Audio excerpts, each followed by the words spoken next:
Nah, jadi hari ini kita akan belajar mengenai masalah gizi itu apa saja kayak gitu.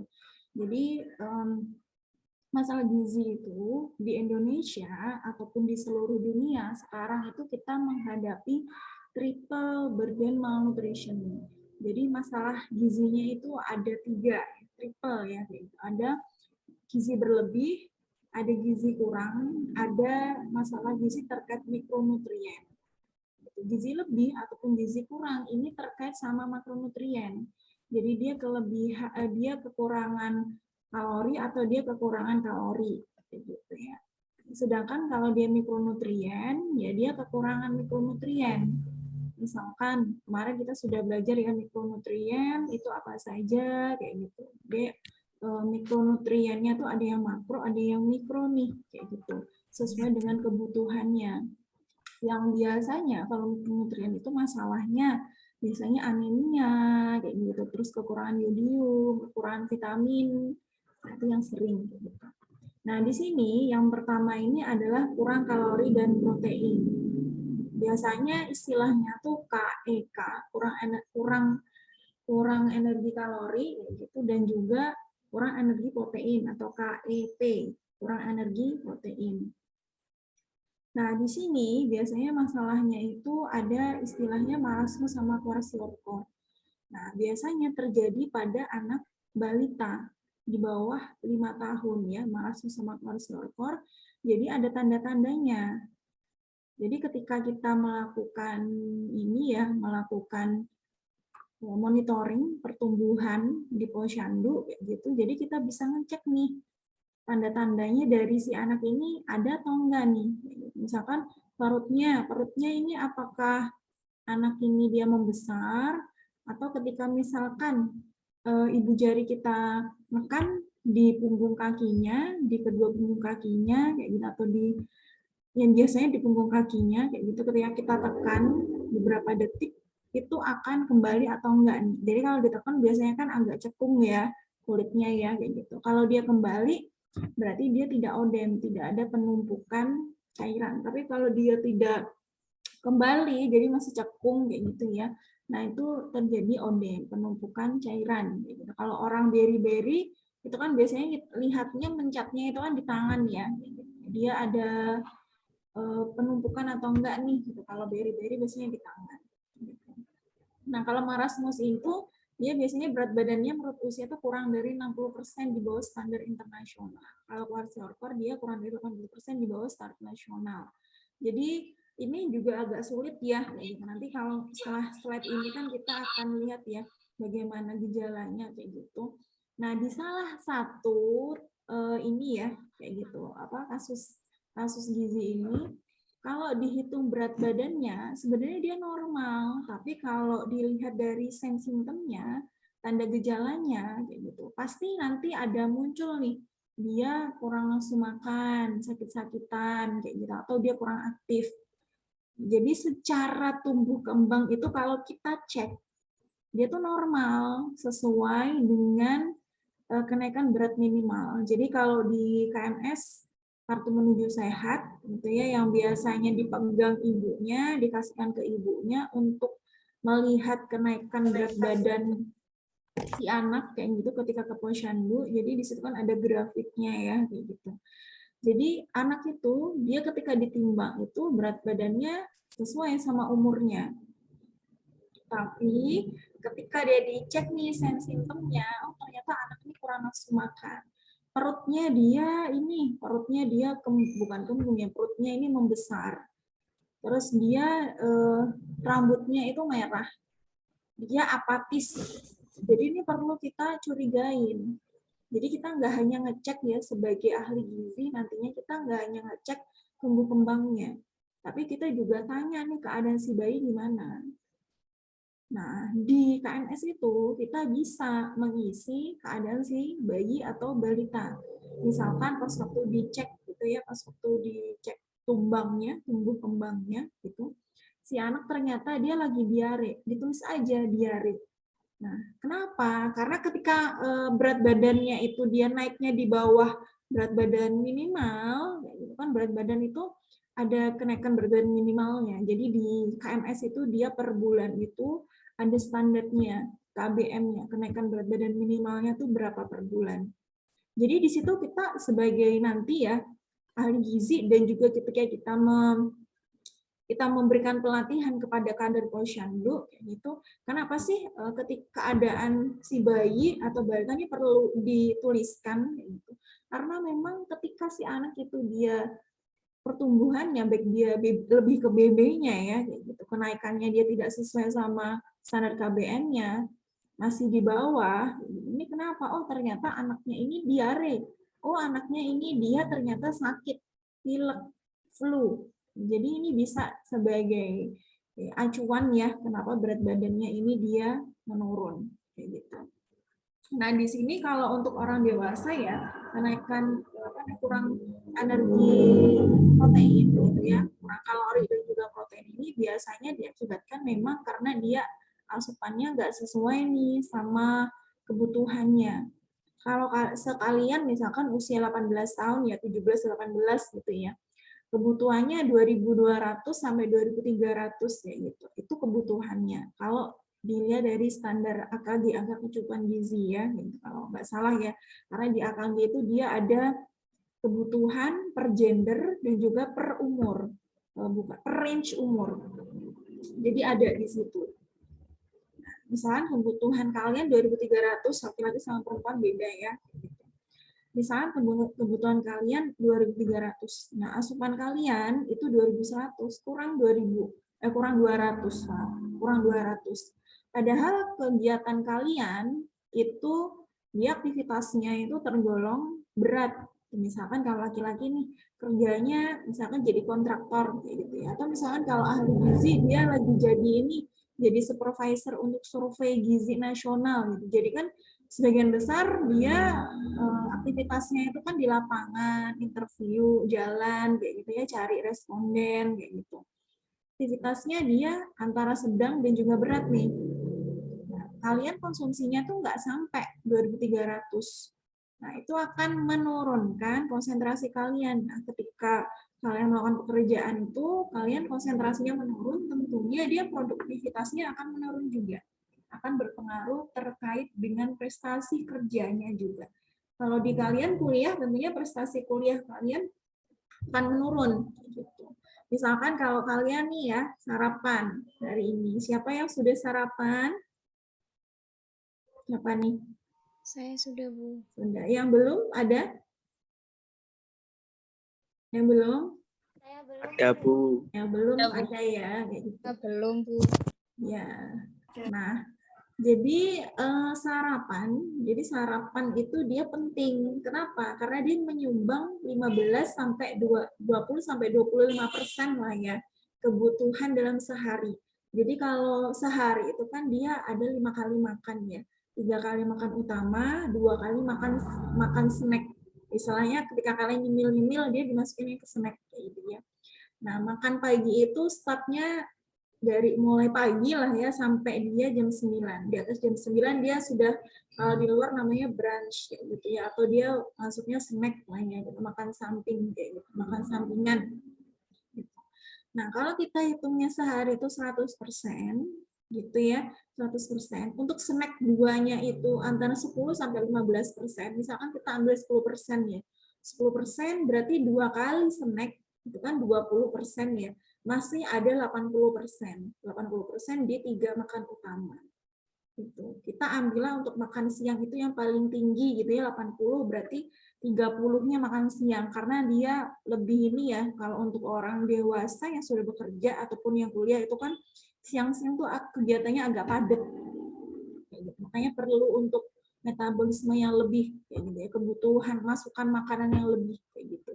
Kita misalkan untuk makan siang itu 30%, berarti kan ada sisa 50%. Itu dibagi ke makan pagi atau sarapan dan juga makan malam. Gitu. Nah, berarti 25% kalian itu di sarapan pagi itu dia tidak akan tercukupi.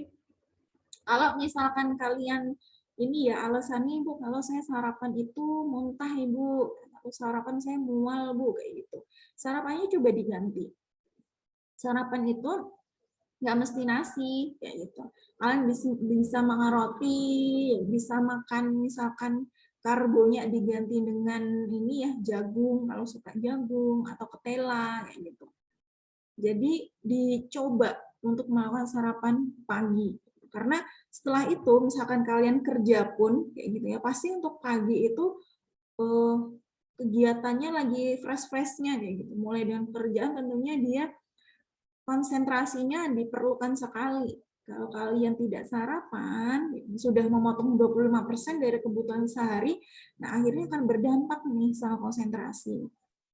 Jadi mungkin yang nggak sarapan tuh ketika mendengarkan materi ini, aduh pusing nih, apaan ya ini, saya nggak paham, kayak gitu. Nah, itu bisa jadi dia efek dari tidak sarapan. Tidak sarapan juga tuh efeknya dia bisa meningkatkan kegemukan atau obesitas. Kenapa? Nah, biasanya bagi nggak cuma bagi anak sekolah sih, bagi orang yang bekerja pun juga seperti itu. Kalau nggak makan siang, biasanya dia akan dibales ya, di makan siangnya. Makan siangnya lebih banyak dan juga biasanya akan lebih banyak jajan. Kita tahu ya, kalau jajan-jajan itu dia akan tinggi kalori, tinggi gula, tinggi lemak. Kalau jajan-jajan yang cilok lah, cilor lah, kayak gitu, dan lain-lain itu dia tinggi lemak, tinggi kalori. Gitu. Itu bisa jadi dia akan menyumbang lebih dari 25% dari kebutuhan kita pas waktu ini sarapan. Bisa jadi yang makan siang itu sudah 30%, terus kita tambah ini dengan minuman kekinian nih misalkan. Sudah minum minuman kekinian yang dia tinggi gula, gitu. Terus makan makanan jajan yang tinggi kalori juga, nah, pas tuh. Pas udah dia menambah penimbunan lemak kayak gitu ya dalam tubuh. Kalau kita sarapan untuk jajan-jajan yang sekiranya ini ya tinggi kalori, nah itu dia akan agak ditekan. Karena kita sudah sarapan, apalagi sarapannya itu sarapan yang tinggi serat, pasti kita akan lebih lama kenyang. Kemarin ya fungsi serat dan juga karbohidrat kompleks, dia akan memperlama rasa kenyang. Nah, selanjutnya untuk yang mikronutrien itu ada AGB, anemia gizi besi. Ini kekurangan zat gizi besi ya, yaitu anemia pada remaja putri. Yang biasanya disorot itu adalah anemia pada remaja putri dan juga anemia pada ibu hamil. Itu makanya untuk remaja putri biasanya dikasih tablet TTD, tablet tambah darah. Yang biasanya memang petugas puskesmas itu dia bekerja sama dengan sekolahan gitu ya, diberikan gitu. Obat tambah darah, tablet tambah darah itu dia memang fungsinya untuk menggantikan ketika kita menstruasi ya, menggantikan darah-darah yang keluar. Darah yang keluar itu dia ada kandungan zat besinya. Jadi kalau kita kekurangan zat besi, nah kita akan lebih lesu, lemes. Makanya dia konsentrasinya kurang. Kayak kita menstruasi gitu aja lah ya. Kalau di awal-awal, entah itu di awal ataupun sudah agak-agak hari ketiga, hari keempat, itu pasti kan merasa pusing, lemes, apalagi dia pengaruhnya ke hormonal juga ya, mut-mutan, kayak gitu. Nah, itu dan tablet tambah darah itu, dia dikonsumsinya itu sehari sekali. Sehari sekali, kayak gitu. Biasanya memang ada beberapa yang ini ya, yang merasakan kayak gitu, ini saya mual nih, saya muntah gitu ketika mau mengkonsumsi TTD, tablet tambah darah gitu. Nah, untuk mensiasatinya, nah itu dia harus konsumsinya itu sebelum tidur aja, nggak masalah, biar tidak ada kendala ini ya, apa namanya, tidak ada kendala dia mual muntah gitu. Karena dia bukan obat ya, dia suplemen bentuknya, penambah darah. Jadi nggak apa-apa dikonsumsi setelah setelah makan, karena baunya dengan zat besi, baunya memang khas ya. Itu beda. Biasanya kalau yang dari pemerintah itu beda sama yang dikasih sama dokter spesialis biasanya ya. Karena tentunya dia berkaitan sama harganya juga ya. TTD dan juga TTD baik untuk remaja putri dan juga untuk ibu hamil itu kan gratis ya, program pemerintah gitu. Nah, biasanya selain muntah, mual kayak gitu, akibatnya itu dia ini sebagian kecil aja, BAB-nya itu dia akan hitam. Karena ini pengaruh dia konsumsi zat besi. Tapi itu tidak masalah. Dan itu hanya sebagian kecil. Jadi bukan karena, aduh BAB ku hitam nih, apakah ada terjadi apa-apa dengan organku karena konsumsi ini? Enggak. Itu pengaruh aja karena kalian habis konsumsi ini ya, habis konsumsi zat besi kayak gitu.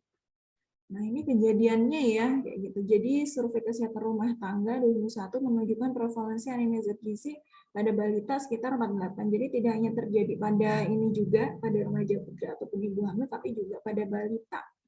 Kalau zat besi tentunya dia ngeceknya kadar Hb-nya ya. Kalau untuk ibu hamil dia di bawah 11 gram per desiliter gitu. 11 atau 12. Jadi remaja putri sama ibu hamil tuh dia range-nya dia beda. Ini jadi sebenarnya anemia itu dia tidak hanya disebabkan oleh kekurangan zat gizi besi. Tapi di Indonesia ya, kalau penelitian anemia itu dia sebagian besar disebabkan karena dia kekurangan zat gizi besi. Tapi untuk penyebabnya itu banyak, menstruasi, pendarahan. Jadi pendarahan nggak cuma menstruasi, dia kecelakaan, kayak gitu. Dia misalkan ada sakit kelainan darah, nah itu bisa terjadi anemia juga. Dia cacingan, itu bisa terkena anemia juga. Gitu ya. Jadi makanya juga kita sebagai ini ya, sebagai ahli gizi nantinya ketika kita mengedukasi ibu-ibu yang punya anak kecil kayak gitu, nah itu harap diperhatikan higien sanitasinya.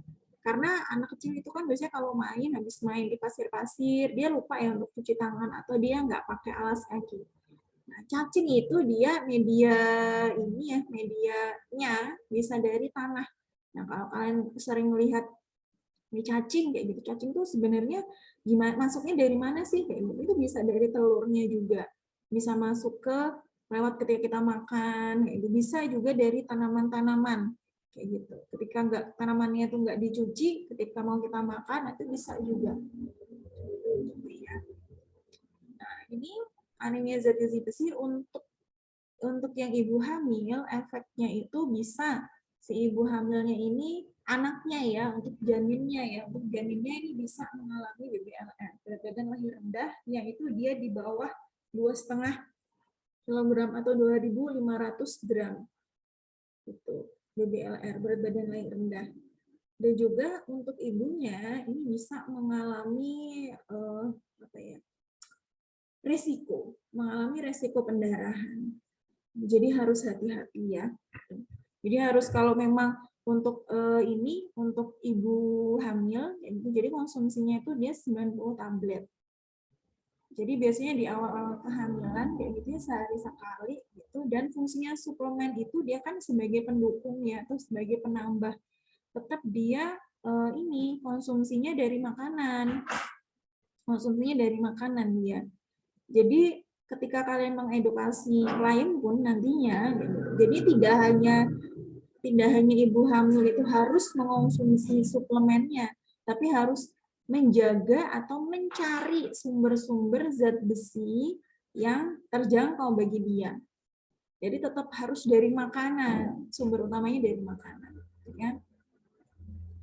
Nah ini yang tadi ya, yang KIK, KKP ya, kurang kalori sama kurang protein. Jadi kalau ini marasmus, jadi marasmus itu secara simptomnya dia perutnya itu agak buncit, di sini ada kerangka-kerangkanya kelihatan karena dia sangat kurus sekali kayak gitu. Wajahnya di sini kelihatan lebih tua, gitu ya, dan rambutnya di sini agak keriting-keriting kayak gitu, dan juga agak keriting dan tipis. Terus dia di sini juga pantatnya menggelambir kayak gini ya. Jadi karena dia kurang kurang energi ya, atau kurang kalori. Nah, secara kronis atau dia lama.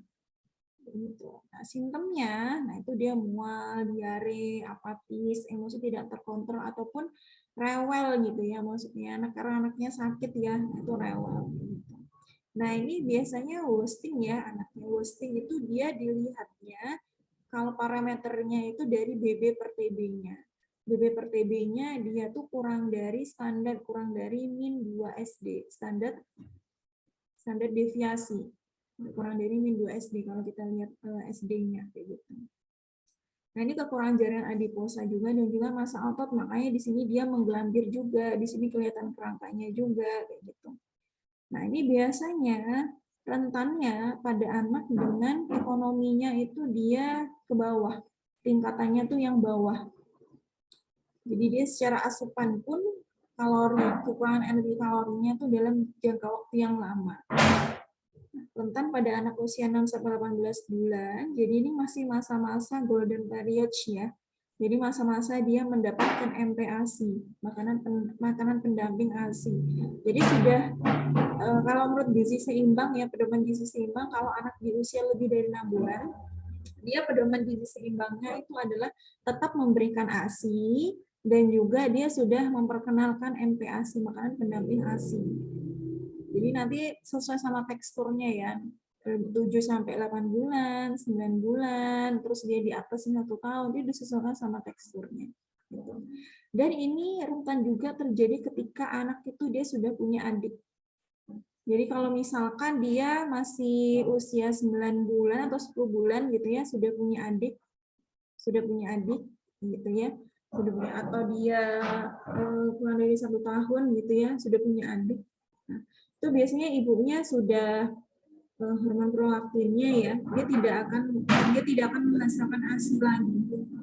Tidak akan menghasilkan ASI dan juga perhatian ibunya biasanya akan teralihkan kepada bayinya. Otomatis si anak ini dia tidak akan mendapatkan perhatian. Perhatian ini termasuk ke dalam perhatian ketika memberikan makanan dan juga perhatian kepada dalam pendidikan. Jadi mengasuh itu tidak hanya memberi makan ya, jadi menemaninya bermain, terus ibunya melakukan imunisasi untuk anaknya. Jadi dia terkait kesehatan, pendidikan, dan juga feeding practice atau pemberian makan. Yang selanjutnya kwashiorkor. Nah, kwashiorkor ini yang saya bilang tadi ya. Jadi kalau misalkan dicek berat badannya, kalau kita nggak lihat ini tandanya si anaknya ini, gitu, kita nggak bakal tahu kalau anaknya ini dia perutnya buncit kalau dia pakai baju yang ini ya, yang gede gitu. Nah, cara ngeceknya gimana? Salah satunya seperti ini. Jadi kita ngecek dia ada odem atau tidak. Kita ngecek apakah anak ini ada penimbunan cairan atau tidak, kayak gitu ya. Nah, kita ngeceknya itu ibu jari kita, gitu ya, jempolnya itu kita tekan nih pada punggung kaki. Kita tekan berapa detik kayak gitu ya, terus kita lepaskan. Kalau ya misalkan masih cekung gitu ya, masih kelihatan gitu cekung, berarti di sini ada penumpukan cairan. Kalau ketika kita lepaskan tekanannya ini, nggak kita pijit lagi, terus dia kembali lagi, berarti tidak ada penumpukan cairan. Jadi dia tidak bengkak. Gitu ya. Ini sama karakteristiknya terkait anak yang marasmus kayak gitu ya, sering terjadi pada anak yang sosioekonomik levelnya itu dia rendah. Itu. Dan juga usianya ini usia masih rentan, balita 25 tahun, dan sama juga karakteristiknya kayak marasmus tadi. Jadi dia rentan kalau dia sudah punya adik nih, usia 1 tahun atau belum sampai 2 tahun, dia sudah punya adik lagi. Otomatis perhatiannya itu dia akan beda. Padahal dia masih membutuhkan. Gitu ya. Nah, di sini juga terjadi kekurangan protein akut. Kalau untuk energinya sih, dia kekurangan energi kronis, untuk kekurangan proteinnya protein yang akut. Jadi sumber proteinnya dia tidak mendapatkan sesuai dengan kebutuhannya. Maksudnya gimana? Kalau anak kecil bisa jadi kebutuhannya berapa gram gitu ya. 10 gram atau 15 gram atau di bawahnya gitu ya. Nah, dia makannya itu dia tidak ada protein nih. Atau misalkan ketika ada protein, dia proteinnya nabati. Dan masih dibagi-bagi sama anggota keluarga lainnya. Apalagi kalau di dalam keluarga gitu ya, yang patriarki, gitu, yang mendapatkan bagian yang paling banyak itu adalah yang laki-laki, yang suaminya. Anak-anaknya dia dapatnya yang sedikit-sedikit. Nah, ini karena ini juga nih, socioeconomic level. Kalau kita bicara mengenai conceptual framework ya, kerangka konsep yang dia status gizi, masalah gizi, kayak gitu. Masalah gizi yang dia akar masalah akarnya itu adalah karena ekonomi. Jadi kalau masalah langsung, jadi kalau di conceptual framework itu diagram kayak gitu ya, itu bahwa sendiri itu akar masalah tuh ada ekonomi, ada dia pendidikan, itu ke atas lagi dia masalah yang nggak langsung itu ada feeding practice, ada health facility, dan juga ada inadequate insecurity ya, ketidaktahanan pangan di rumah tangga ya, atau inadequate ya household ya, insecurity. Jadi ketahanan pangannya dia tuh kurang. Dilihat dari apa? Dari ekonominya dia juga. Ekonominya dia rendah, terus dia untuk membeli makan ini juga akan terbatas. Tentunya dia variasi makanannya pun juga akan terbatas juga. Gitu. Nah, ini simptomnya ya. Jadi dia apatis, rewel, tampak sakit, moon face, jadi wajahnya itu bulat. Kalau yang marasmus itu dia agak ini ya, nggak kurus dan juga dia kelihatan seperti orang tua. Rambutnya tipis juga, merah kayak gitu ya. Odem yang ini kulitnya kering dan juga mengelupas biasanya. Selanjutnya, setelah ke marasmus sama kwashiorkor, ada yang mau ditanyakan dulu? Nggak ada. Jadi yang tadi ya, yang AGB, anemia. Jadi anemia itu dia kondisi kurang, HB-nya kurang, gitu kadarnya. Jadi kurang dari 12 gram per desiliter. Gejalanya itu biasanya kalau dia belum anemia banget ya. Jadi anemia itu ada anemia ringan, ada anemia berat gitu ya, sampai dia di bawah ada 5 gram kalau nggak salah per desiliter ya kayak gitu. Jadi anemia itu ada anemia berat, sedang, ringan. Ringan itu dia yang antara 11 gitu ya, 10 sampai 11 kalau nggak salah yang dia itu ringan. Kalau dia masih ringan, bisa jadi dia belum, untuk kondisinya belum terlalu kelihatan. Maksudnya gimana nih, belum terlalu kelihatan. Paling dia pusingnya pusing kayak, ini pusingnya aku pusing gini nih, kayaknya karena nggak makan nih. Jadi nggak terlalu kelihatan. Tapi kalau dia sudah ke sedang ataupun berat, dan itu anemianya, kekurangan HB-nya, terjadi secara terus-menerus, tentunya dia akan berdampak nih pada ininya, pada aktivitasnya. Dia sudah letih, lesu, kayak gitu ya. Apalagi biasanya bibirnya juga agak kering, gitu juga ya. Jadi ini sampai matanya berkunang-kunang, mudah mengantuk juga, pucat sampai pucat kayak gitu ya.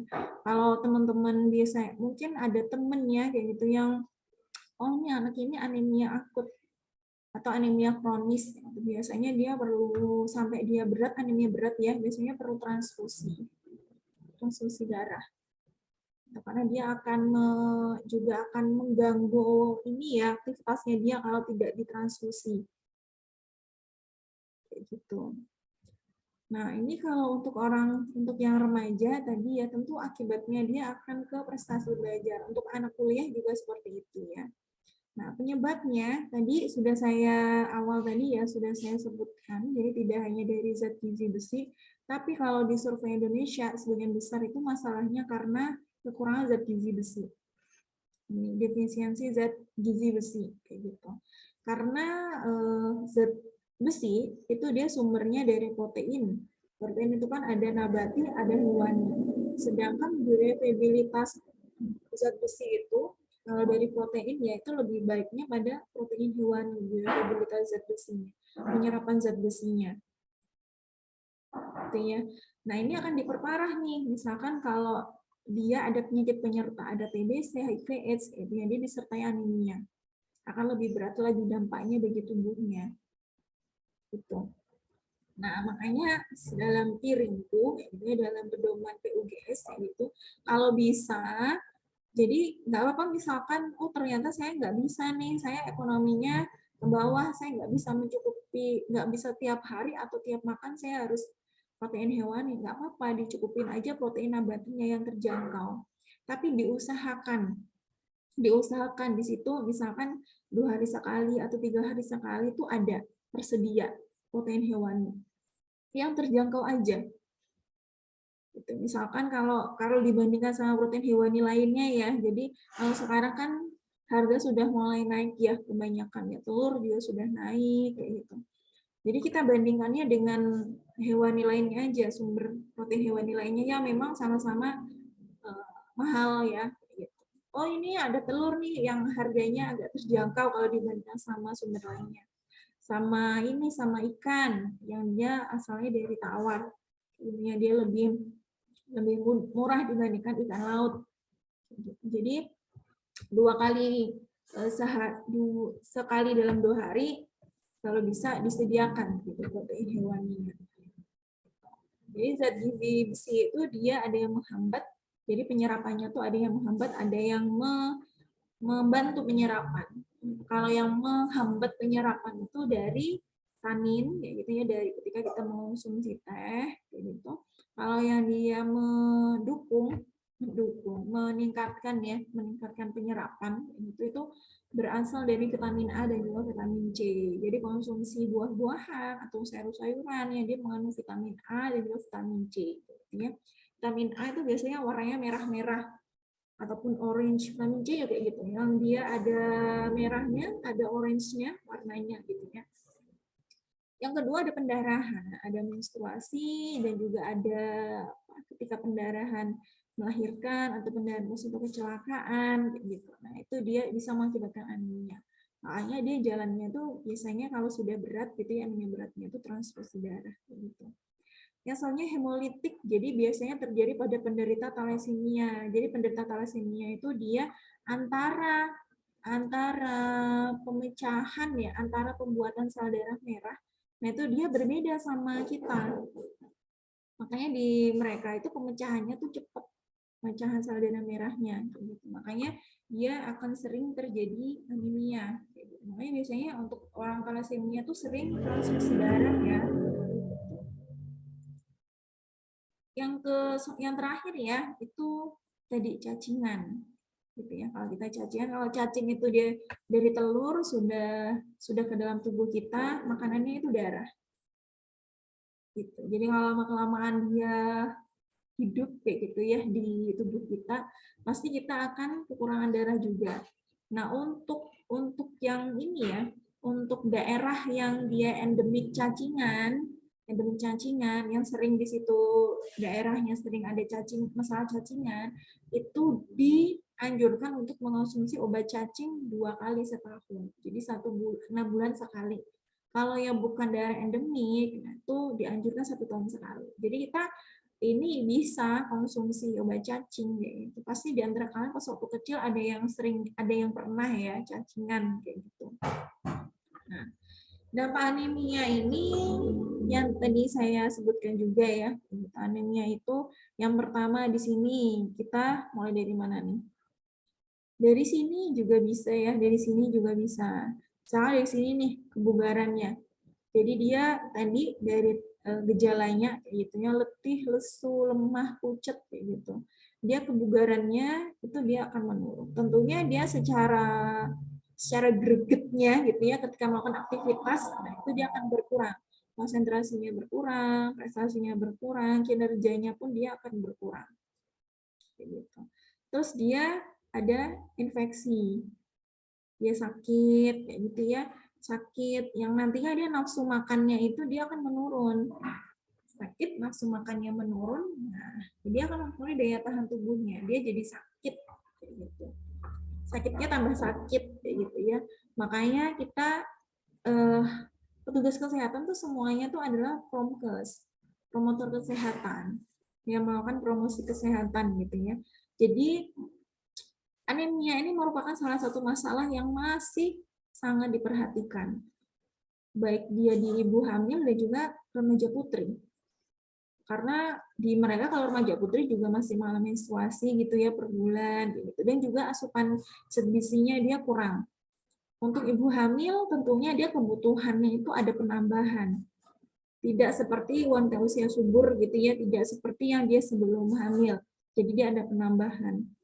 Gitu. Dari makanan kurang, makanya ditambah suplemen. Tapi tetap makanan itu makanan itu sumber yang utama gitu ya. Pencegahannya bagaimana kayak gitu. Jadi pencegahannya tuh kalau dari pemerintah Jadi ya pencegahan dari pemerintah itu kan ada TTD ya, ada TTD, ada pemberian TTD remaja dan juga dia zat besi untuk ibu hamil kayak gitu. Nah pemerintah ini juga ada ini apa namanya, ada program fortifikasi makanan. Jadi penambahan zat gizi di makanan. Jadi zat gizinya ini dia sebenarnya tidak ada di makanan itu, ditambahkan. Kayak misalkan garam, garam beriodium. Nah itu dia produk fortifikasi. Garam itu dia yodiumnya nggak ada nih, terus ditambahin sama yodium.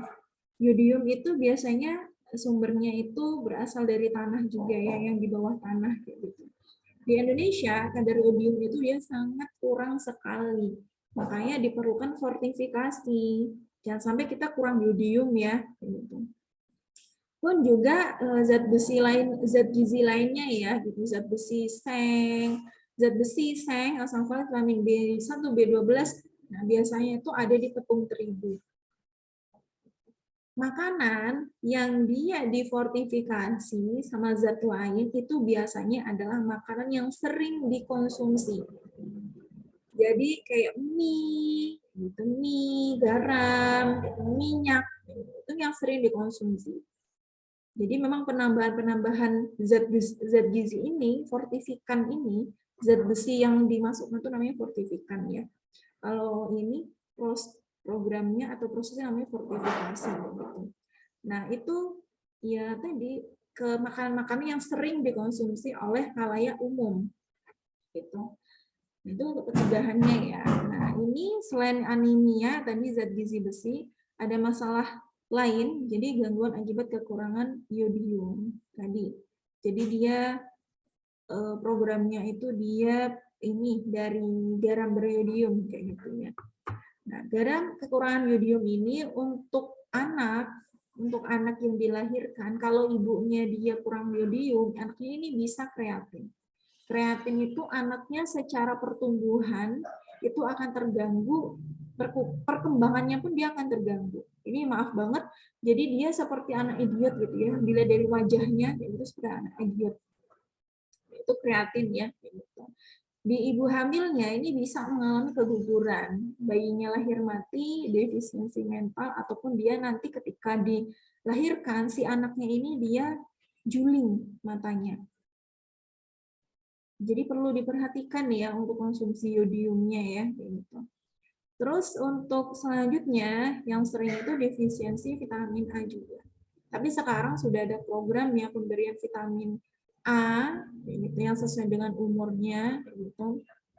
Nah, kalau dulu masih sering terjadi ya yang namanya serotolnia atau buta senja. Jadi kalau dia sudah malam ya itu nggak terlalu kelihatan. Gitu. Nah, ini biasanya terjadi kekeringan ya. Jadi pada cairan di dalam matanya tuh kering ya. Jadi kita ngerasanya kayak kering gitu. Mungkin pernah pernah pernah ada yang ngerasain ya sakit mata kok sampai kering banget kayak gitu. Nah, itu biasanya kan ditetesin sama obat mata ya gitu. Pencegahannya ini pemberian suplemen. Jadi ada 1 tahun itu di bulan Februari sama bulan September ya kalau nggak salah ya, ada 2 bulan vitamin kayak gitu ya. Jadi dia diberikan vitamin di bulan-bulan itu, ada namanya bulan vitamin nasional ya kayak gitu. Kalau misalkan si anaknya ini tidak datang, biasanya ada ini apa namanya, dicek gitu sama kadernya gitu. Jadi kadernya misalkan anak A gitu, dia nggak ikutan pemberian kapsul vitamin A nih. Jadi dicari di rumahnya gitu, dicari di rumah, istilahnya apa ya, dia ada ngecekin lah ya, monitoring kayak gitu. Terus selanjutnya dia kalau kelebihan kalori dia bisa mengakibatkan overweight dan juga obesitas. Kalau berdasarkan indeks massa tubuh ya, ketika kita menghitungnya, kalau indeks massa tubuh itu kita hitungnya menggunakan BB sama TB. BB per TB. BB-nya dalam satuan kilogram, tinggi badannya dalam satuan meter persegi. Jadi BB kalian misalkan ya, BB-nya 60, terus TB-nya 165 gitu. 165 cm-nya dibuat meter, jadi 1,65 gitu ya. Terus 60 dibagi 1,65, 1,65-nya dikuadratin dulu. 60 dibagi 1,65 yang sudah dikuadratin tadi, nah itu IMT-nya berapa? Jadi range-nya itu ada. Yang normal 18 sampai 22,5, terus yang overweight, yang dia sudah masuk ke 23, yang obesitas dia 25. Satuannya gram per meter persegi, kilogram per meter persegi. Sesuai sama tadi ya, karena tadi kan BB-nya kilogram. Terus tinggi badannya itu dia meter persegi dikuadratin gitu. Jadi ini over sama obesitas itu apa yang dikonsumsi itu lebih dari kebutuhan. Misalkan kebutuhan kalian 2.300, kalian seringnya konsumsinya itu 2.500 dan itu terjadi berulang kali tanpa kalian menyeimbangkannya dengan aktivitas fisik. Nah, itu bisa mengalami penumpukan lemak.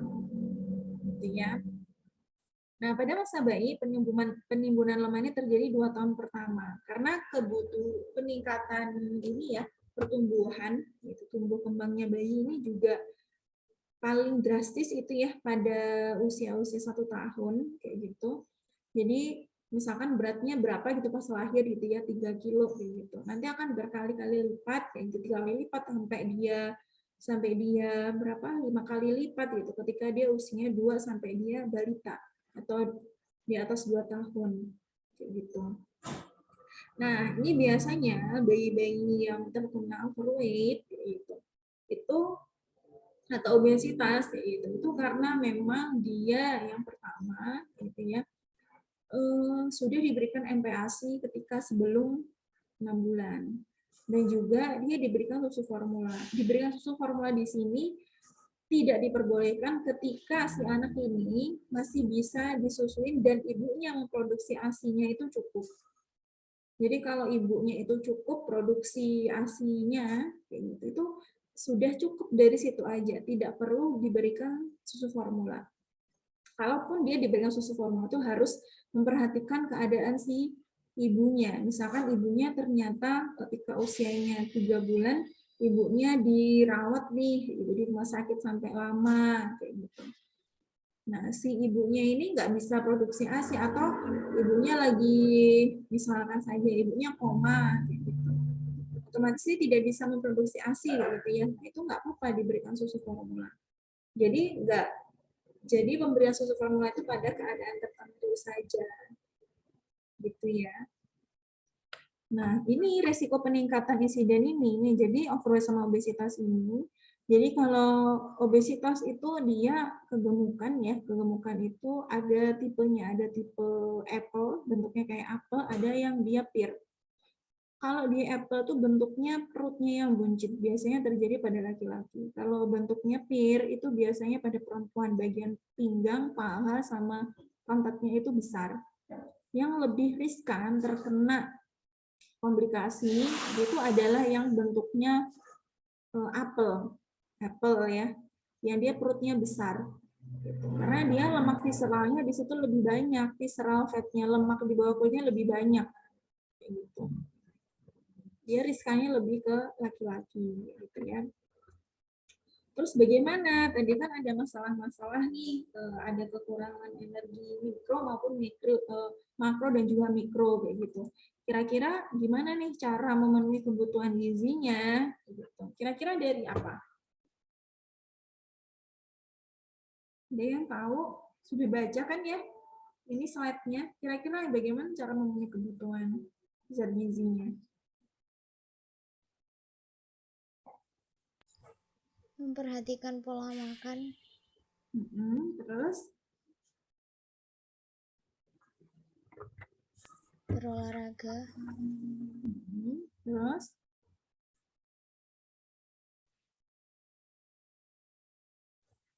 Terus apa lagi? Ya, memperhatikan pola makan dan juga berolahraga itu salah duanya ya. Kalau untuk prinsipnya itu ada 4 memang ya. Kalau untuk prinsip gizi seimbang. Jadi memenuhinya bagaimana? Kita melakukan gizi seimbang. Kalau dulu itu ada istilahnya pas itu sempurna itu sudah nggak ada ya, udah expired. Sekarang diperbaiki dengan gizi seimbang. Jadi gizi seimbang itu seperti ini, susunan pas sehari-hari yang mengandung zat gizi dalam jenis dan jumlah yang sesuai dengan kebutuhan perorangan. Jadi kebutuhan perorangan di sini dia dilihat dari gendernya, dilihat dari aktivitasnya, dilihat dari umurnya atau ini ya siklus kehidupannya. Jadi makanya kalau kebutuhannya anak sekolah yang SD sama remaja yang di SMP SMA itu beda. Karena memang disesuaikan sama kebutuhannya, aktivitas fisiknya pun dia juga akan berbeda gitu kan ya. Untuk pemenuhan kebutuhan untuk pertumbuhannya pun juga berbeda. Apalagi waktu remaja itu masa-masa puber ya gitu. Nah, prinsip gizi seimbang itu ada 4. Yang pertama itu mengonsumsi keanekaragaman pangan. Jadi tadi ya, jadi dia mencukupi kebutuhannya, mengonsumsi anekaragaman pangan. Semakin dia beraneka ragam, semakin dia bervariasi kayak gitu, tentunya zat gizi yang masuk ke dalam tubuhnya ini juga akan bervariasi. Kalau misalkan ini di piringku gitu ya, di piringku, jadi yang di sini nih nasi, terus yang di sini nih tempe kayak gitu. Ini kan di sini hanya ada karbohidrat dan juga protein nabati. Beda lagi kalau di piringku ini ada nasi di sini 3/4 kayak gitu, 3/4 ya. 3/4 dari setengah kayak gitu ya, 3/4-nya dari setengahnya ini kayak gitu. Terus di situ ada sayurnya, sayur kangkung misalnya. Terus di sini ada tempenya. Terus di sini ada ikan pindang yang kecil kayak gitu ya, yang terjangkau aja. Terus ada sambal, ada buahnya pepaya. Nah, zat gizinya kan malah tambah banyak ya, ada karbohidrat, ada serat, ada vitamin juga, ada lemak juga. Jadi dia beraneka ragam. Tentunya ketika beraneka ragam ini harus disesuaikan sama jumlahnya juga. Tidak berlebih-lebihan. Oh, karbohidrat kalau kemarin kita ini ya, karbohidrat dia 50-60%. Jadi bukan 70% segini ya gitu ya. Karbohidrat semua nih. Segininya dia cuma ini tempe tahu. Jadi jumlahnya harus cukup nih. Jadi 50-60% ininya ya, 50 segini ya sampai 60% segini tambah segini itu karbohidratnya. Terus nanti berapa porsinya itu nanti dari sayur-sayuran, dari buah-buahan kayak gitu.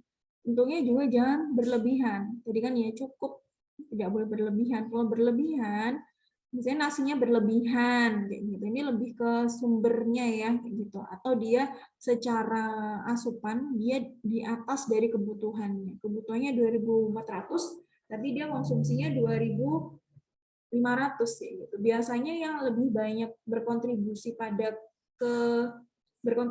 banyaknya kalori itu berasal dari karbohidrat dan juga lemak. Nasinya banyak nih kayak gitu. Atau misalkan kalau ayam tepung kayak gitu ya, tepungnya ini terlalu banyak. Biasanya kan kalau fried chicken kan tepungnya gede banget, ayamnya dagingnya kecil gitu kan ya. Gitu. Tidak berlebihan. Dilakukan secara teratur. Jadi berusaha untuk melakukan tadi porsinya cukup tadi itu dia secara teratur. Belajar dulu aja, misalkan sehari ini saya hanya bisa melakukan gizi seimbang pas waktu makan siang aja, nggak apa-apa. Tapi dicoba, nanti lama-kelamaan itu akan bisa. Misalkan saya anak kosan nih Bu, gimana nih cara gizi seimbang gitu. Di warteg itu kan ini ya, jualan ya berbagai macam makanan gitu, sayur-sayuran, lauk gitu. Dan itu juga murah, terjangkau kalau di Surabaya. Kayak gitu. Warteg minumnya pakai minum air putih aja nggak apa-apa. Karena untuk mendapatkan protein hewani, kalau dulu pas saya terima sempurna kan protein hewaninya itu kan kayak dari susu gitu ya. 5 sempurnanya tuh dari susu. kalau sekarang ya dari makanan-makanan sumber protein hewani saja, dari telur, dari ikan, kayak gitu. Oke, yang ini seimbang juga masuknya ini ya. Seimbang itu dari segi jenisnya. Karbohidratnya berapa porsi, terus dia sayurnya berapa porsi, kayak gitu. Terus di sini selanjutnya membiasakan perilaku hidup bersih. Jadi harus menjaga hygiene sanitasinya, baik diri sendiri maupun lingkungan. Diri sendiri ya kalau bersin punya etika bersin, gitu ya, ditutup pakai tangan atau yang di dilipatkan siku gitu. Kita pakai alas kaki. Kalau misalkan COVID kayak gini pakai masker, pakai hand sanitizer atau cuci tangan kayak gitu. Untuk lingkungan misalkan sering-sering bersih-bersih kayak gitu ya. Ataupun kita kalau masak kayak gitu dicuci gitu ya. Jadi memang tidak hanya individu, tapi juga di lingkungan. Karena infeksi, jadi kalau kita sudah sakit, itu kan mempengaruhi status gizi. Kalau sakit, nah itu kita akan pengaruhnya ke kalau kita sakit nafsu makannya akan kurang, nggak nafsu makan nih, itu akan mempengaruhi status gizi juga. Pun juga ketika kita kurang konsumsi makan gitu ya, ketika kita kurang konsumsi makan, kita akan lebih rentan terkena penyakit. Nanti akan pengaruh ke status gizi juga. Selanjutnya yang ketiga, aktivitas fisik.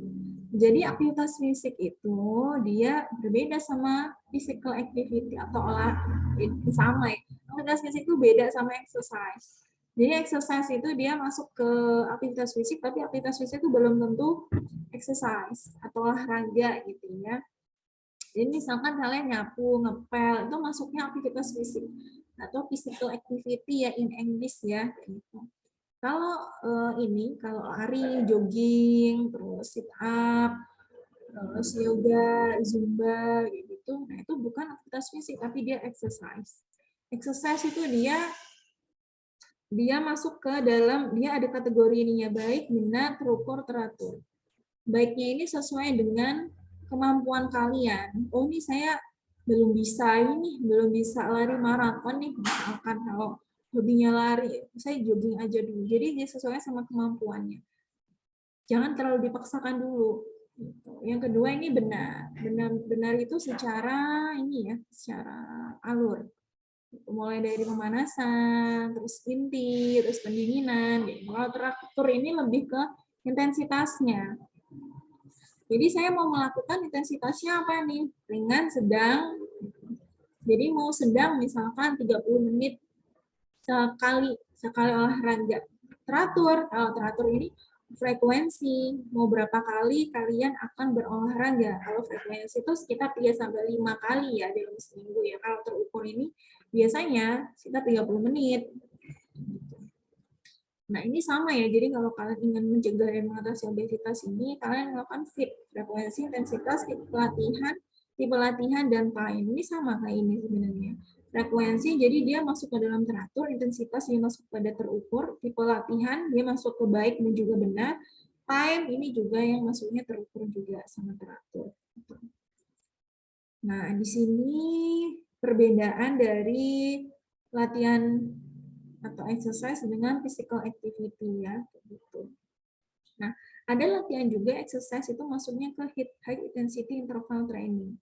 Jadi dia secara benar, yaitu ya mulai dari pemanasan, jalannya, per sesi itu dia masuknya kalau 2,5 menit untuk 10 sesi. Jadi dia misalkan jalannya berarti dia 25 menit jadinya. Satu sesi 25 menit, 2,5 menit. Gitu. Intinya seperti itu. Atau bisa lewat kegiatan exercise lainnya, baik aerobik maupun anaerobik. Tergantung sama kalian sukanya yang mana nih, gitu ya. Yang biasanya yang dia lebih ini ya, menurunkan berat badan tuh yang ini anaerobik kayak gini, yang dia angkat beban gitu. Yang selanjutnya memantau BB. Jadi ini yang saya bilang tadi, indeks massa tubuh ya. Indeks massa tubuh itu, atau kalau secara bahasa Inggris bilangnya BMI, Body Mass Index. Kalau di WHO, klasifikasi dari WHO tuh ada yang dari barat, ada yang dari Asia, untuk Asia Pasifik. Karena memang dari segi komposisi tubuh, kita sebagai orang Asia sama orang barat tentu jelas beda. Orang Asia itu untuk komposisi lemaknya lebih tinggi dibandingkan dengan komposisi lemak orang barat. Gitu. Dan juga secara komposisi tubuh untuk berat badan, untuk tinggi badan juga ya, dia lebih tinggi orang luar ya, makanya range-nya pun dia berbeda. Gitu. Jadi ngitungnya tadi dB itu satuannya dB, satuannya kilogram per tinggi badan, satuannya meter persegi. Meter persegi berarti meternya itu nanti dikuadratin dulu. Nanti kalian masuk mana nih? Kayak gitu. Tadi 22,9 ya, saya bilangnya 22,5. Oh, ini saya masuknya ini 23,1. Berarti masuknya ke overweight. Jadi kalian ada kelebihan berat badan, jadi asupan kalian itu berlebihan dibandingkan sama kebutuhannya, tidak diseimbangkan dengan aktivitas fisik atau exercise, gitu ya. Nah, ini untuk kalau menghitung standar deviasi ya. Jadi standar deviasi per parameter ini misalkan nih berat badan per umur, gitu, berat badan per umur. Nanti dikatakan gizi buruk, gizi kurang, gizi baik itu kalau standar deviasinya gimana? Ini nanti ada perhitungannya. Menggunakan SD yang apa namanya mediannya, menggunakannya min 1 SD-nya, nanti ada perhitungannya sendiri ya, nggak di sini. Gitu. Ini nanti ada standarnya. Kalau dulu standarnya itu kurang dari min 2 itu sudah dikatakan gizi kurang, gizi buruk. Nah, ini dia ada pembaharuan nih. Misalkan dia ini pakai yang mana ya? Panjang badan per umur. Nah, ini untuk stunting ya. Panjang badan per umur tuh stunting. Nah, ini pendek ini dia min 3 sih sampai dengan min 2 SD. Sama ya berarti ya, min kurang dari min 2 SD ya, kayak gitu. Ini yang kurus, yang berat badan menurut panjang badan, ini biasanya wasting ya. Istilahnya ya, wastingnya itu dia min 3 sampai min 2 sama ya, berarti kurang dari min 2 ya, ini ya. Ini juga kurang dari min 2. Kalau yang pendek ini ya, yang pendek itu, ini kan ada yang sangat pendek juga ya, gitu. Dia kurang dari min 3 SD. Jadi kebanyakan tuh dia kurang yang pendek, yang gizi kurang, gizi buruk, bukan sangat ya, nggak ada kata-kata sangatnya ya, itu dia min 2 sampai min 3 SD. Standar deviasi. Ini dia kalau lihat dari WHO, jadi di sini tuh ada tabel-tabel ini apa namanya per umur dan per gender. Kalau kalian mau cek gitu ya, ada dari WHO gitu. Per umur, per gender, nah itu dia beda. Terus sebelum ke pesan gizi seimbang, ada yang mau ditanyakan?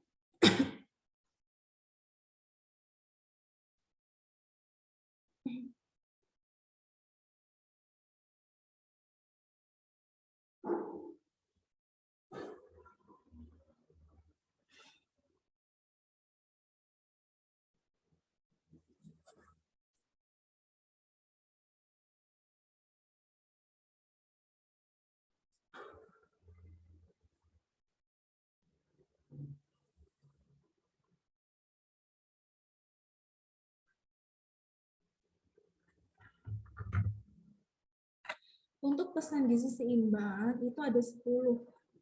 Yang pertama, itu dia syukur dan nikmati keanekaragaman makanan. Ini sama yang prinsipnya tadi ya, prinsipnya yang nomor 1, keanekaragaman makanan. Semakin beraneka ragam, semakin dia bervariasi, tentu kualitas makanan yang dikonsumsi dia akan semakin baik. Tentunya ketika makan juga, karena ada kala syukuri ya, tidak boleh tergesa-gesa. Nikmati saja. Karena ini kalau hubungannya sama ini ya, sama stimulus juga kayak gitu. Ketika kita makan, kalau kita barengan sama nonton gitu ya, nonton baik nonton TV atau nonton HP kayak gitu, itu stimulus ke otak. Untuk otak itu bisa mendapatkan stimulus bahwasanya kita kenyang, jadi kita sudah kenyang itu lambat. Makanya biasanya kita akan lebih banyak yang kita konsumsi dan lebih cepat yang kita konsumsi. Dan juga ketika kita cepet ya, sebenarnya ngunyah itu dia agak lama itu malah lebih bagus. Ketika kita sudah ngunyah gitu kan ada enzim ya, enzim yang ada di situ ya, enzim peristaltik kayak gitu ya. Kita ngunyah kayak itu di situ ada enzimnya, kita ngunyah lebih lembut, nanti untuk metabolisme selanjutnya yang ada di lambung itu akan lebih ringan. Itu akan lebih ringan. Dibandingkan kalau kita misalkan belum ngunyah terlalu lembut, itu sudah kita telan aja. Tentu kinerja di lambungnya akan semakin berat. Gitu. Yang selanjutnya, ini masih syukuri ya. Jadi dia ada apa namanya? Ada tumpeng sama piringku. Pesan gizi seimbang atau PUGS yang lewat tumpeng gizi seimbang itu dia tidak apa namanya, tidak hanya terkait dengan makanan, tapi juga terkait mengenai apa yang harus dilimitasi atau harus dikurangin, itu harus diperhatikan ya. GGL, gula, garam, lemak kayak gitu. Terus apa saja aktivitas fisik yang harus kita lakukan? Ada monitoring berat badan di sini dan juga ada hidrasi, konsumsi cairan. Konsumsi cairan. Jadi ini dia tidak hanya mengenai makanan. Nah, di sini karbohidratnya ini 3-4 porsi, jadi dia lebih banyak. Nanti kita lihat porsinya, maksudnya gimana, kayak gitu ya. Sedangkan kalau untuk sayur-sayuran, ini juga porsinya lebih banyak dibandingkan sama yang buah-buahan. Karena dia juga lebih terjangkau ya, dari segi harga, dari segi akses pun dia lebih terjangkau, gitu. Dibandingkan dengan buah-buahan, dia 2-3 porsi. Kalau untuk protein hewani dan nabati sama, dia 2-4 porsi.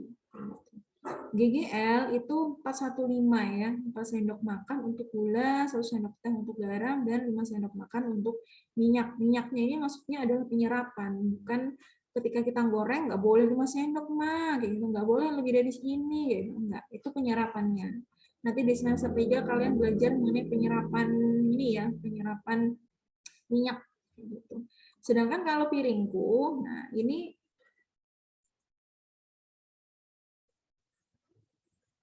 kalau piringku itu dia sama sih sebenarnya kayak tumpeng gizi seimbang kayak gitu.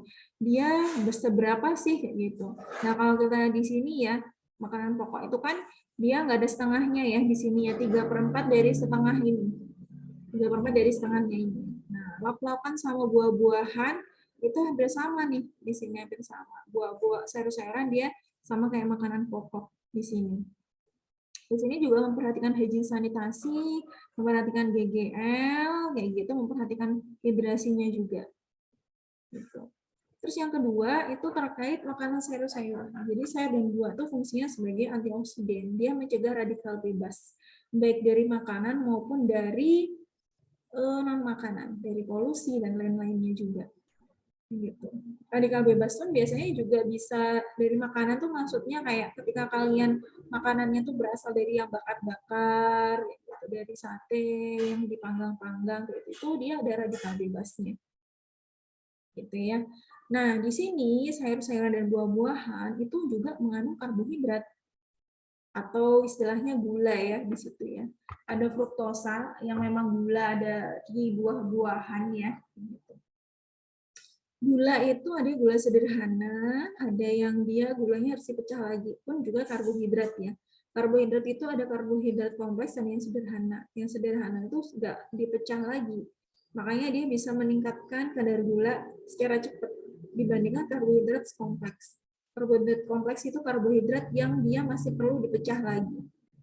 Nanti kita belajar di karbohidrat ya.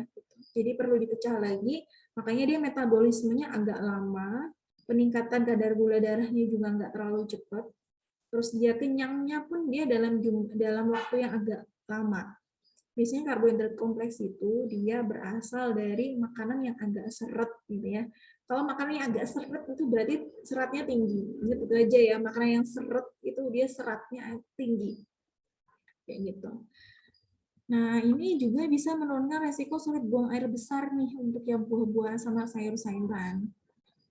Tapi tentunya untuk bagi yang diare ini juga harus nanti kita juga belajar di serat nih. Ada serat yang larut air, ada yang serat yang tidak larut air. Nah, ini ada fungsinya beda-beda nih. Ada yang dia boleh nih dikonsumsi ketika diare, ada yang nggak boleh dikonsumsi ketika diare, gitu ya.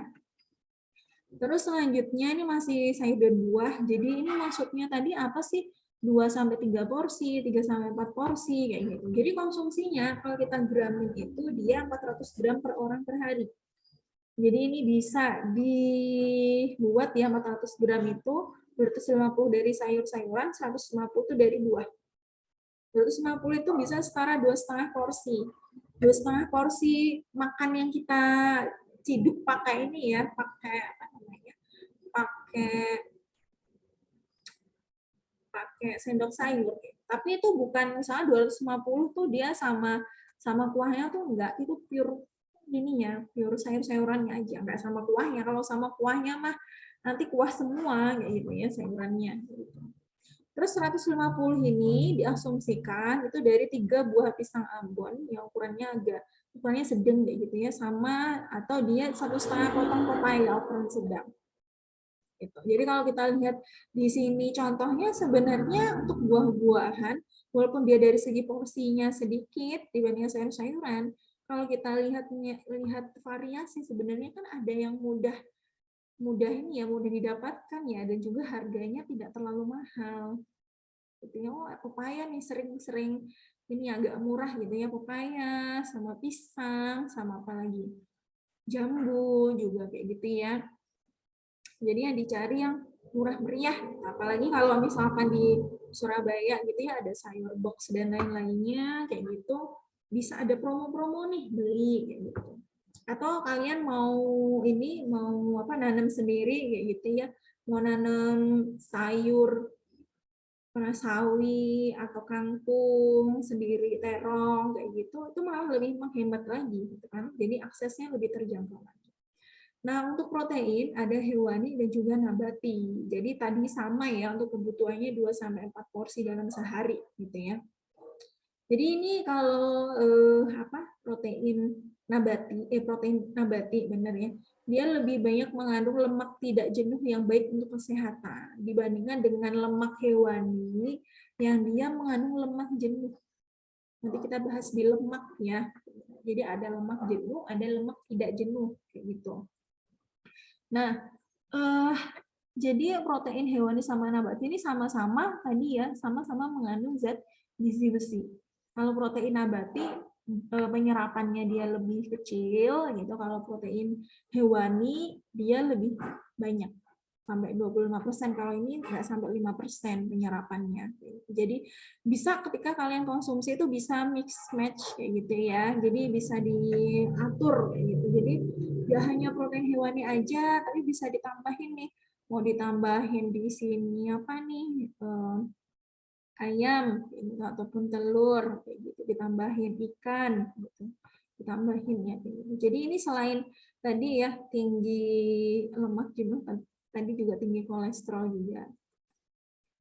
Nah, ini porsinya yang tadi kan 2-4 porsi ya. Kalau yang hewani setaranya ini 2-4 potong nih. Jadi untuk gramnya 70-140 gram daging sapi ukuran sedang. Jadi ini yang sudah matang ya, 70-140. Kalau biasanya dimasak itu kan lebih mengecil ya, gitu. Lebih beratnya lebih kecil lagi. Jadi ini gram ketika sudah matang ya. Gitu. Jadi kalau segini 70-140 ini dia kalau dibuat dendeng kayak gitu ya, itu bisa jadi 3 atau 4 kalau dia ukurannya sedang kayak gitu ya. Nah, kalau dia daging ayam ukuran sedang, dia 2-4 potong sehari. 2-4 potong ya. Jadi bisa 3, bisa 2 aja gitu yang ukuran sedang gitu. Bisa beragam daging ayamnya gitu, mau bagian dada, paha, atau misalkan kepala sama leher jadi di mix match kan aja gitu. Ini kalau ikan ya itu 80-160 gram atau 2-4 potong sehari. Ingat ya, ketika kalian memberikan edukasi itu harus dilihat bagaimana kemampuan dari si kliennya.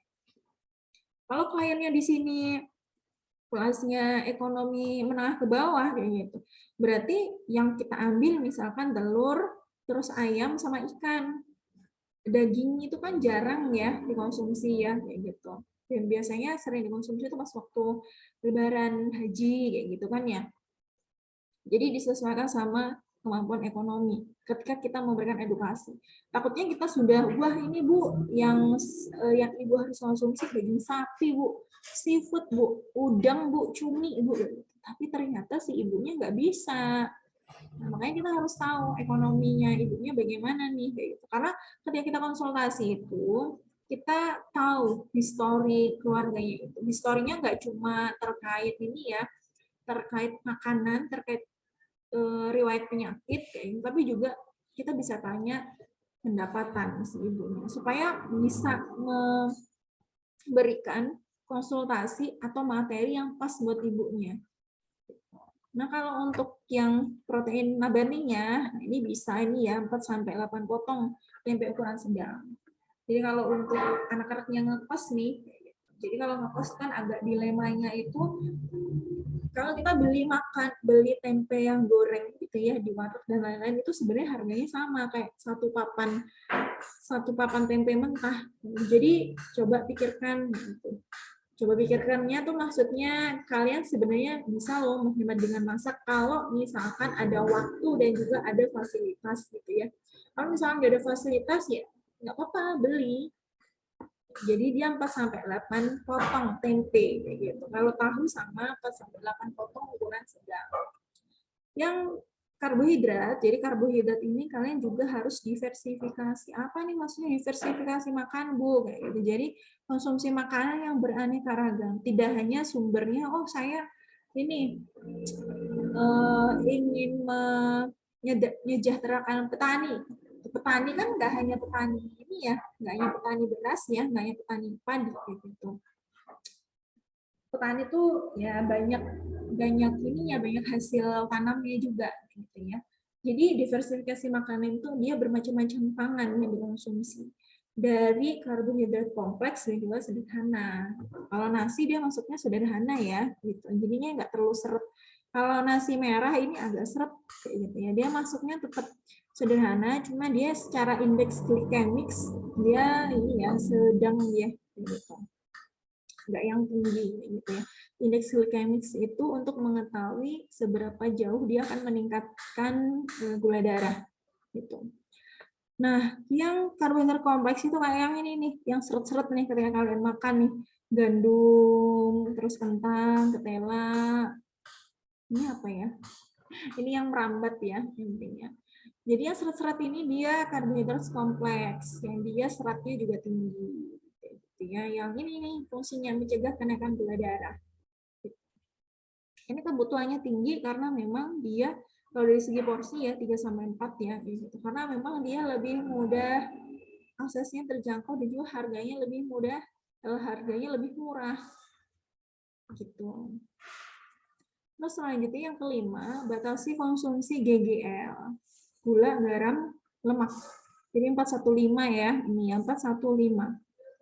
Ini biasanya juga maksudnya pembatasan gula ini tidak hanya pada makanan yang kalian konsumsi, tapi juga maksudnya tidak hanya makanan yang kalian masak, tapi juga makanan yang kalian beli, yang snack-snack kayak gitu ya, yang dia makanan kemasan, minuman kemasan itu juga kalian harus berhati-hati ketika membaca nutritional fact-nya, komposisi nilai gizinya, gitu ya, label zat gizinya harus hati-hati karena memang bagi orang-orang yang mempunyai resiko ya, yang dia punya hipertensi, dia mempunyai hiperkolesterolemia, tinggi kolesterol, dan juga dia punya resiko gula darahnya tinggi, kayak gitu.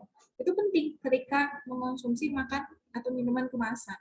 Jangan sampai itu akan menaikkan resiko hipertensi. Jadi tiba-tiba tensinya tinggi, padahal sebelumnya dia nggak tinggi kayak gitu. Pada ya memang punya resiko gitu, hipertensi, tapi kan harus dicegah kan ya. Nah, ini garam, jadi ada meningkatkan hipertensi ya garam itu ya kalau dikonsumsi berlebih ya. Makanya konsumsinya 1 sendok teh, bukan sendok makan, 1 sendok teh. Ini buahnya juga sama, mesti ke label kemasan juga. Kalau kita paling menggunakan, kita masak ya, garam itu kan nggak banyak ya, gitu. Paling sedikit kayak gitu. Ini juga harus hati-hati, misalkan kalian gunain kecap gitu ya, kecap asin kayak gitu. Gula itu juga ada di saus gitu ya. Jadi kayak, oh saya mengurangi gula nih, padahal di sausnya kalian gunainnya banyak. Di saus-saus, di makanan-makanan berbumbu, bukan makanan ya itu ya, penambah yang berbumbu kayak gitu tuh juga ada kandungan gula garamnya juga. Pemanis, tadi pemanis sudah, ini lemaknya. Jadi harus hati-hati juga gitu ketika kita membaca, ketika kita menggunakan minyak. Jadi tidak boleh lebih dari 5 sendok ya untuk penyerapannya ya. Itu dalam sehari, kebutuhannya tidak boleh 25% dari kebutuhan energi dalam sehari. Jadi kita bisa melihat nih minyak jenuh sama tidak jenuh. Minyak tak jenuhnya itu biasanya ini memang lebih mahal. Biasanya dari biji-bijian ya ininya. Kalau minyak jenuh biasanya dari bisa juga dari biji-bijian atau biasanya dia dari apa namanya, hewan.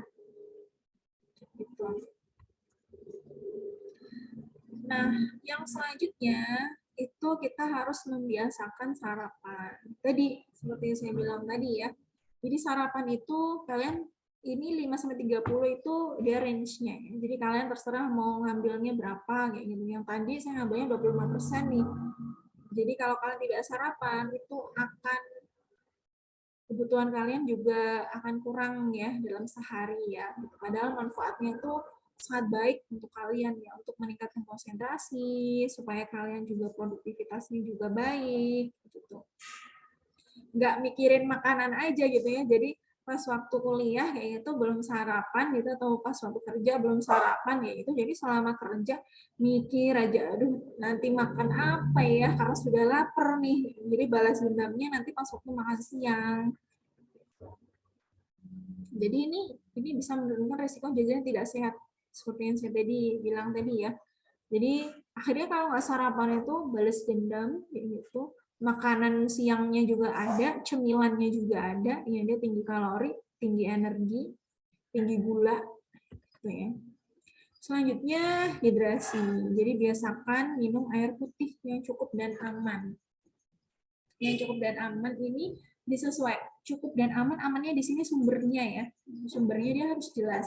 Air tanah, gitu. Atau misalkan di daerah kalian nggak ada nih, jauh kayak itu sumbernya. Sekarang air sungai bisa di filter gitu pakai alat gitu. Ataupun kalian mau buat sendiri, bisa dari kerikil-kerikil, terus nanti yang rambut kayak gitu, supaya nanti terfilter, itu juga bisa. Jadi tetap harus aman, itu harus dicek juga ke laboratorium misalkan ya, supaya memang tidak ada bakteri-bakteri, karena sungai bisa jadi dia tidak hanya untuk cuci baju, tapi juga bisa sering untuk ini ya, tempat untuk BAK, BAB gitu. Makanya harus dicek, harus aman.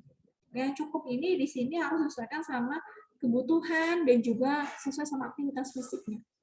Orang yang dia kerjanya di lapang tentunya berbeda nih kebutuhannya dengan orang-orang yang kerjanya di dalam ruangan ber-AC. Tapi tetap dia harus butuh minum ya kalau dia kerja di ruang ber-AC. Biasanya kan kalau orang kerja di ruang ber-AC itu kayak nggak sering ini ya, nggak sering haus gitu. Padahal lu tetap harus konsumsi, harus menghidrasi dirinya sendiri. Gitu. Kalau dia di tempat terbuka, outdoor gitu ya, dia akan lebih banyak berkeringat, gitu kan ya. Jadi dia ekspresi cairannya itu kan dari keringatnya dia. Pasti dia akan lebih butuh hidrasi yang lebih. Jadi kalau di sini menurut Kementerian ini kan disesuaikan sama berat badannya ya, dan juga dia disesuaikan sama aktivitas fisiknya juga. Kalau rata-rata itu dia 2 liter ya sehari atau 18 gelas kayak gitu sehari. Terus ini yang berhubungan sama GGL tadi, membaca label pada kemasan. Kalau untuk label, ini dia hal-hal yang patut kita lihat. Dia nama produknya, kode produksinya, terus dia label halalnya, label kadaluarsanya, komposisi nilai zat gizinya, alamat produksinya, terus apa lagi? Terus dia komposisi makanannya, kayak gitu. Dan juga cara pembuatannya ada yang ada di situ juga. Kayak gitu. Jadi kita kalau berhubungan sama yang GGL tadi, kita harus lihat nih komposisi nilai zat gizinya. Supaya apa? Supaya orang-orang yang berisiko tadi bisa menghindari mengkonsumsi makan ini. Atau bisa tetap mengkonsumsi tapi sesuai sama takaran sajinya. Itu yang ini ya, yang sekarang harus mulai diperhatikan. Kalau label lainnya misalkan kadaluarsa, kayak gitu itu dicek karena supaya ini tidak ada keracunan nih, gitu, atau tidak ada kerusakan kayak gitu di bahannya. Gitu. Kalau zat gizi, jadi kalau di kemasan gitu ini misalkan ya, di sini di informasi nilai zat gizi yang biasanya ada di belakang kemasan, gitu ini ada takaran saji, ada jumlah sajian per kemasan. Takaran saji ini dia jumlahnya berapa? Ini misalkan dia adalah biskuit, gitu ya. Biskuit dalam satu kemasan itu ada 2 bar. Takaran jumlah sajian per kemasan adalah jumlah kalian makan. Jadi jumlah kalian makan itu 2 kali. Jadi bukan 1 kali makan, tapi 2 kali. Jadi satu biskuit ini harus kalian makan 2 kali, bisa jadi di waktu yang berbeda, atau misalkan masih dalam 1 hari, tapi di waktu makan yang berbeda. Karena kenapa ini harus diperhatikan? Karena ini akan mempengaruhi zat gizi yang ada di sini. Zat gizi yang di sini adalah jumlah persajian. Jumlah persajian tadi berapa? Ini kan jumlah sajiannya, jumlah makannya 2 kali ya. Jadi ini 1 kali makan. Jumlah persajiannya tuh 1 kali makan.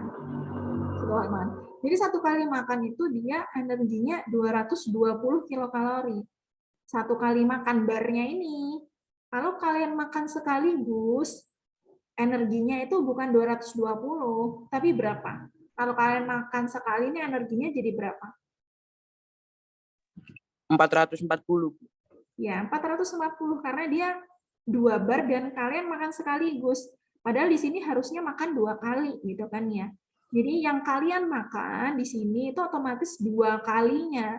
440 untuk energinya, terus dia untuk lemaknya itu untuk lemaknya dia itu 6 gram, untuk proteinnya dia 24 gram, terus untuk yang karbohidratnya dia berapa nih? 76 gram, kayak gitu. Jadi 2 kalinya. Nah, biasanya produk-produk makanan yang jumlah sajian perkemasannya itu lebih dari 1 kali, itu adalah makan makanan yang biskuit, kayak gitu ya, biskuit, terus dia ciki-ciki yang ukuran besar, atau minuman kemasan yang besar, itu dia jumlah sajian perkemasannya itu dia lebih dari 1 kali. Kalau yang dia cuma 1 kali itu biasanya mie instan itu dia jumlah sajiannya 1 kali. Terus minuman-minuman kemasan yang kecil itu dia 1 kali. Jadi kalau misalkan nih kalian beli biskuit misalkan Nabati gitu ya, kalian baca jumlah sajian perkemasannya berapa. Kalian bagi, biasanya saya bagi nih kayak gitu. Takaran sajinya berapa nih? Takaran sajinya dia berapa biskuit kayak gitu biasanya ya. Terus dia sajian kemasannya dia berapa kali? Saya biasanya bagi dengan berat bersihnya. Jadi takaran sajinya itu dia 1 kali makan itu ini berarti 2,5 biskuit. Saya biasanya bukan biasanya ya. Ada beberapa kali yang saya hitung seperti itu. Kayak gitu. Jadi ini berarti 1 kali makan untuk mendapatkan zat gizi sebesar ini dia hanya 2,5 biskuit. 2 potong tambah setengah potong. Gitu. Jadi di sini juga harus lihat berat bersihnya. Di sini tuh berat bersihnya nih 60 gram tuh. Jadi di sini nih berarti otomatis ya berat ini nih itu adalah 30 gramnya. 30 gramnya berapa? 30 gramnya itu 1 bar. Gitu. Jadi harus hati-hati ketika mengonsumsi. Minuman pun kemarin kan ya lagi bahas minuman kemarin, minuman kemasan manis, yaitu minuman manis itu juga seperti itu. Minuman kemasan itu Dia pemanisnya banyak loh, kalau kalian lihat ya, ada 18 gram. 18 gram itu kan, kalau 1 sendok teh itu 10 gram, berarti dia kan hampir 2 sendok ya. Padahal sehari kita 4 sendok ya, 4 sendok makan, itu sudah maksimal gitu. Kemarin karena kasus yang ini ya, minuman manis kayak gitu, itu beberapa tenaga kesehatan tuh menginginkan pemerintah ya, Kemenkes dan juga BPOM itu menurunkan tingkat kemanisan, maksudnya tingkat ini ya, yang tadi GGL tadi kan gulanya tadi 4 sendok makan ya, bisa diturunkan kayak gitu. Nah, jadi kalau minuman kemasannya itu, oh ini dia minuman kemasannya persajian 18 gram nih. Kalian lihat persajiannya berapa. Jangan-jangan dia ini, jangan-jangan dia 3 kali. Minumnya harus 3 kali.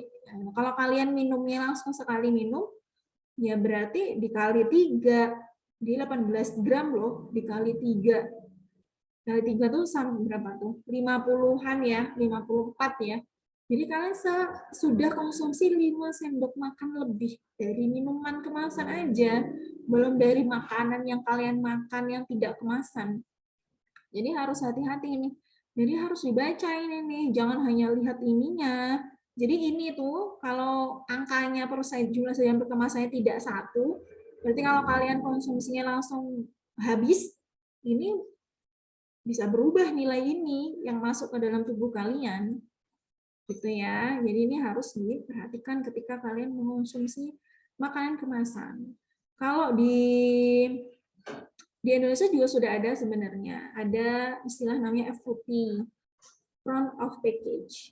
Front of package itu biasanya ada beberapa zat gizi, 3-4 zat gizi yang ditaruh di depan, yang biasanya letaknya di pojok kanan bawah. Di beberapa produk Indomaret itu sudah ada.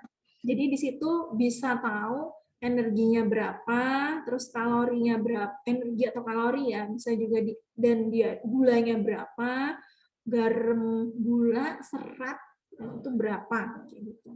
Sudah ada di situ. Jadi kita nggak usah lihat lagi komposisi nilai zat gizinya, tapi juga tetap harus lihatnya tuh takaran sajinya berapa. Dan juga jumlah sajian berkemasannya. FOP kalau di luar negeri front of package itu biasanya ada warnanya. Warnanya tuh warna lampu lalu lintas. Itu dia berarti adalah resiko. Warna merah itu bagi zat-zat yang beresiko, misalkan gula, garam, kalori. Kalau dia sudah merah berarti dia tinggi. Lemak gitu ya, kalau dia merah tuh dia sudah tinggi. Kalau dia kuning, dia masih sedang. Gitu ya. Kalau hijau, dia bagus. Atau kalau untuk yang garam, berarti dia rendah. Untuk yang dia serat, berarti dia tinggi. Jadi kebalikan. Kalau seratnya itu serat hijau, berarti dia tinggi. Jadi kalau di luar itu sudah menerapkan green light ya. Jadi lampu lalu lintas ya, itu pakainya. Untuk memudahkan orang yang beresiko kayak gitu untuk melihat ini garamnya berapa sih kayak gitu, gulanya berapa kayak gitu. Terus yang ke-9 itu dia hygiene sanitasi ya, cuci tangan dengan air bersih dan juga sabun. Gitu. Kalau misalkan kita ini pas suatu pandemi kayak gitu, diusahakan kalau menemukan air dan juga ada sabun, ya cuci tangan aja. Kalau misalkan kita sudah cengak-cengik nggak ada gitu ya fasilitas cuci tangan, ya udah pakai hand sanitizer.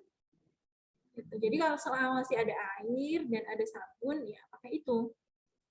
Pun juga kalau makan gitu ya, karena kalian sudah sering pakai hand sanitizer itu mau makan ya gitu, mau inilah pakai tangan, mau muluk ya itu kalau bahasa Jawa ya gitu. Udah ini aja pakai hand sanitizer kayak gitu.